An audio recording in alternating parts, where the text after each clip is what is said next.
easy to understand recipes that your whole family will enjoy. My recipes come from all of my ancestors. My great-grandmother was an Indian, a Cherokee, and we learned to cook from her on a wood-fired cook stove that sat catty-cornered in the kitchen. Thanks for stopping by my channel today. Today is Salisbury steak, gravy, instant mashed potatoes kicked up a notch, and green beans. Well, to get it started, I made 1 pound of ground beef into a mixture of Lipton onion soup, 1 egg, 1/2 cup of oatmeal, 1/2 cup of milk, salt and pepper, and an onion. And I mixed all that up and let that set for about 5 or 10 minutes. And then I caramelized an onion and put my quart of green beans in it and 1 cup of water, salt and pepper.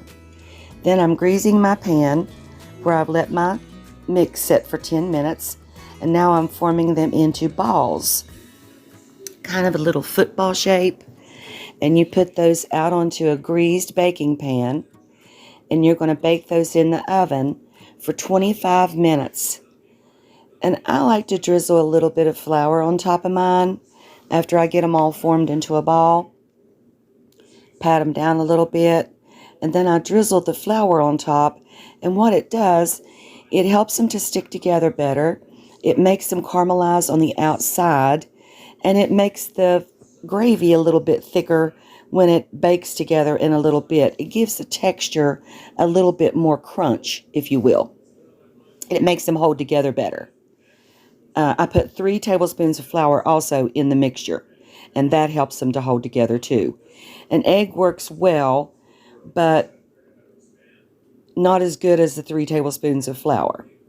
And if you're trying to go gluten-free, you can replace that with cream of wheat, raw cream of wheat. And that works quite nicely. I just take all the mixture, form it out into balls about the size of the palm of my hand, and then I put those out onto the grease sheet, just making sure that they're sticking together well and that they're formed into a little patty. And then I'm just going to take some flour, drizzle it over top, and flip them over a little bit. And then when I flip them over, that gives them a chance to brown and caramelize on both sides with the flour. Gives them a little crunch, and you don't have to dirty up another plate in order to get the floured result. I use shortening on my pan. It's a little thicker, and when I flip them, it doesn't go away, or I still have grease on my pan.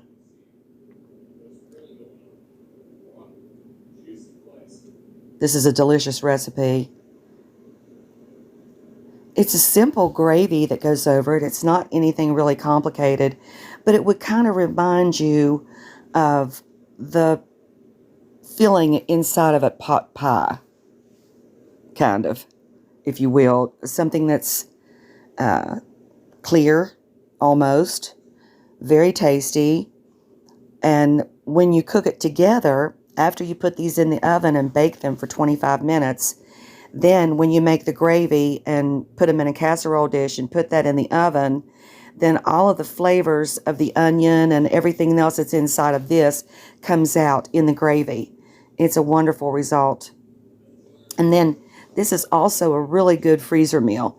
You can make these up ahead of time, put them in the bowl or the casserole bowl, and then put the gravy over top, and then later take it out of the freezer and then bake it. And if it's frozen, you just bake it twice as long. Now, I had this package of rolls in my freezer, and they had gotten smashed somehow. And so the top of them was falling off. They looked awful. And I didn't want to lose them. There was about 3 of them that was smashed out of 12. So I just took the little bit of 1 tablespoon of melted butter, 2 tablespoons of mayonnaise, a tablespoon of Olive Garden Italian dressing, and a tablespoon of my zesty Italian dressing, and I mixed, already prepared, and I mixed that up and put that in the bowl. Then I mixed in garlic powder, about 2 tablespoons of garlic powder, Parmesan cheese, 1/4 cup, and about 1/4 cup of mozzarella cheese in the mixture.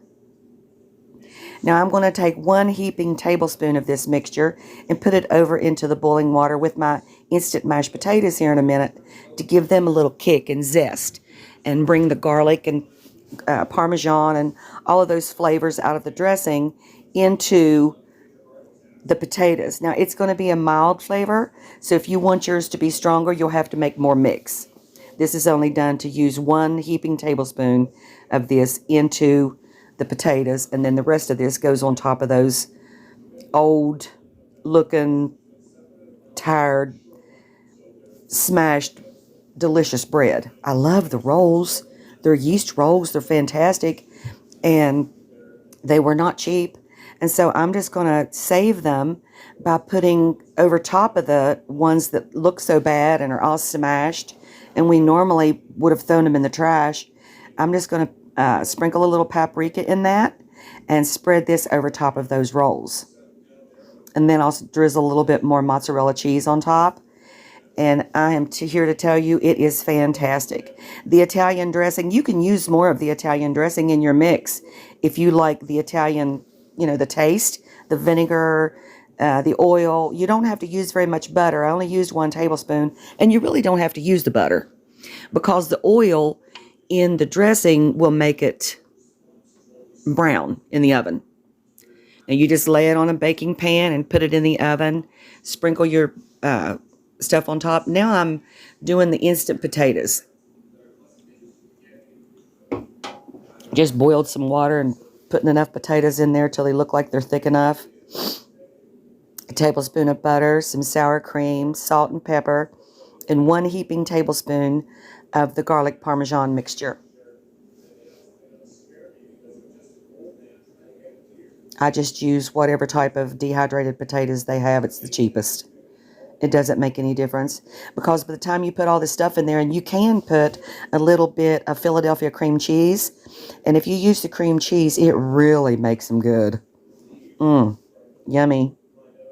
And nobody ever knows that I've got instant potatoes if I hide the box. Okay, here goes in my heaping tablespoon. And that just turns them into garlic Parmesan potatoes. I probably made potatoes for 4. When I done this dinner last night, all I done was everything that I had left over. I put them into freezer containers and put them in the freezer. So now we have 2 dinners out of 1. Doing Southern cooking isn't complicated. It's just salt, pepper, and butter almost in everything. I've been cutting back a lot on the butter. You'll notice I use a tablespoon in about everything that I use butter in. But I've omitted using the butter in certain things like the green beans. My mother always used a little bit of butter in them. But we don't need all that butter in our body. So I put a tablespoon into the bread and a tablespoon into the potatoes, and that's all the butter that I used in this meal. Now, when you mix up these potatoes, mix them up just a shade thinner than you want them to be, because as they sit there, they rehydrate more, and you may have to put a drop or 2 of milk in them before you serve if they get too thick. Now here's those rolls. You can see there where they're smashed in the middle. Something in the freezer just smashed them, and they were perfectly good. But you can see there as I'm rubbing the spoon over it, is that I was doing that, the whole top of them was peeling off.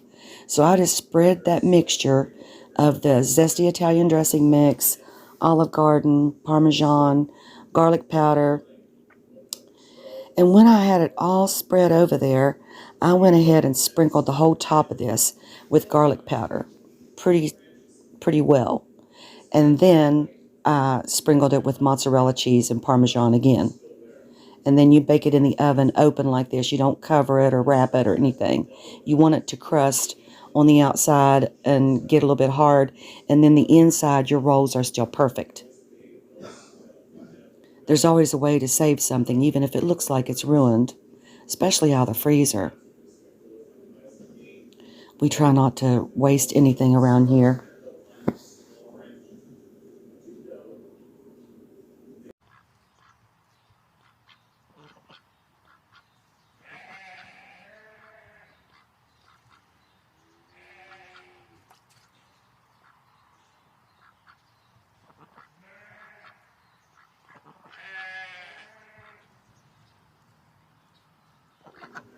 Now I'm sprinkling just a little bit of mozzarella all over the top of this.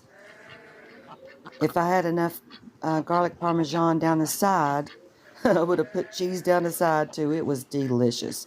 Everywhere there's cheese on this bread, it crusts and gets hard, like, creates a garlic Parmesan cheesy outer layer that's hard and yummy, and then the inside is soft and chewy.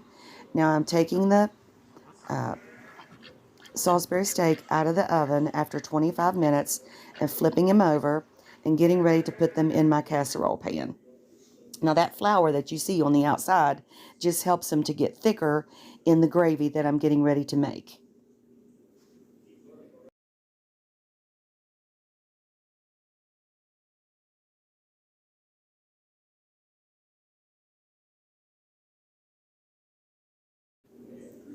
Now, it doesn't matter how you put these in a pan.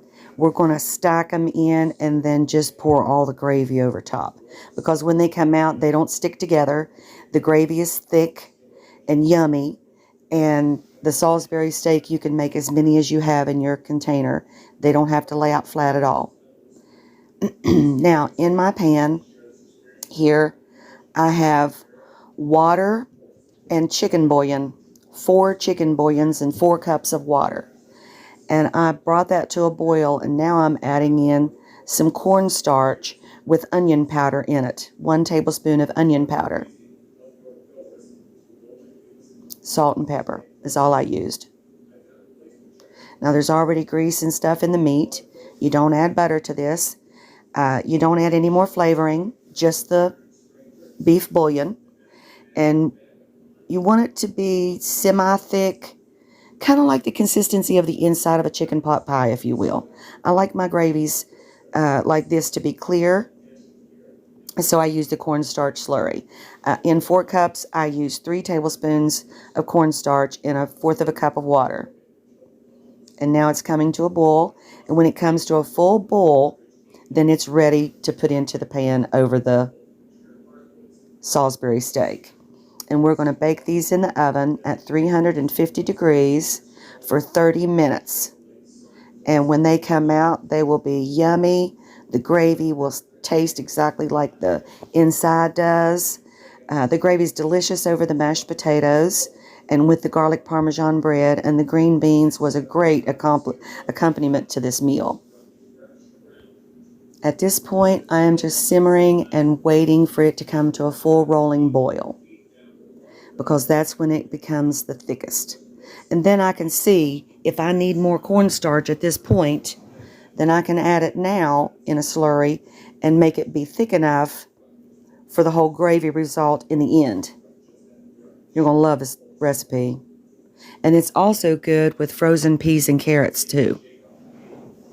Kind of reminds me of those old-timey Salisbury steak and gravy TV dinners we used to get. And as another side dish, my husband made a coleslaw tonight. And it has a little bit of paprika, mayonnaise, and equal amounts of vinegar and sugar and salt and pepper. That's all.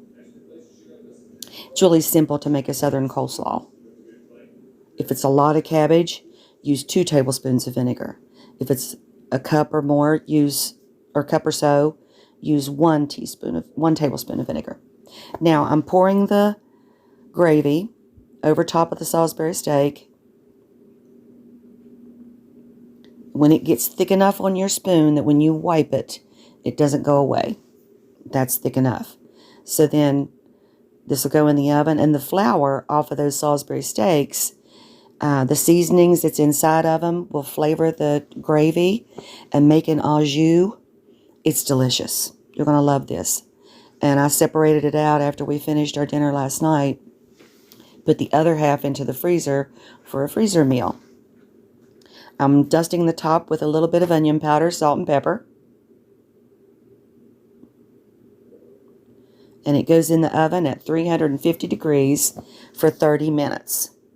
And then everything will thicken up, and it'll kind of get a little bit of a crust on the top, and the gravy and everything will be yummy and thick and delicious.